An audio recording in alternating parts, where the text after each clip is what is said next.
Welcome to my mini-series, Design a Day. Design a Day was created to inspire and entertain. Today we will be creating product mockups for our digital product that we made yesterday. Since we are selling our wall art as our digital product for our Etsy and Gumroad, we need mockups to give our viewer an understanding of what they're buying. Today I'll be teaching you how you can create your own wall art mockups fast on Adobe Photoshop. I'm currently working on creating my own affordable wall art template pack, so we will open an older version of that to begin. Using Adobe Photoshop's powerful generative fill tools, we can quickly generate a quick wood floor and refresh the prompt until the floor appears how we'd like. The same thing applies for your backdrop.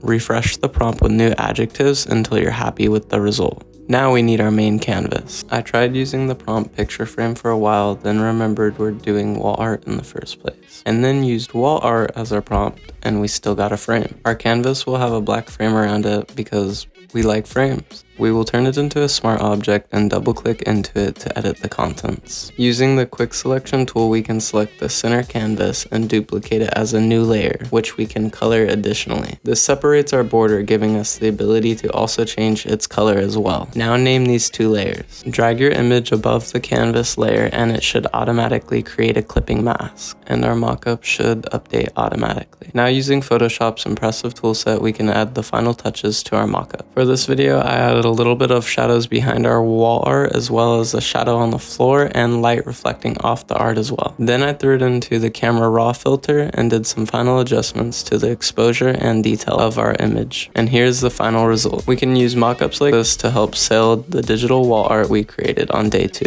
Mockups like these give an idea to your customer of what the artwork should look like if they printed it out, framed it, and threw it up at home. Painting this picture for your audience can create a want for the product. That will wrap up day 3. If you enjoyed this video, please subscribe. Tomorrow we will have another interesting design to learn from. If you like the artwork in this video, the wall art will be available on my Gumroad, Etsy, and Behance. I hope I was able to possibly teach you something new. Thank you for watching.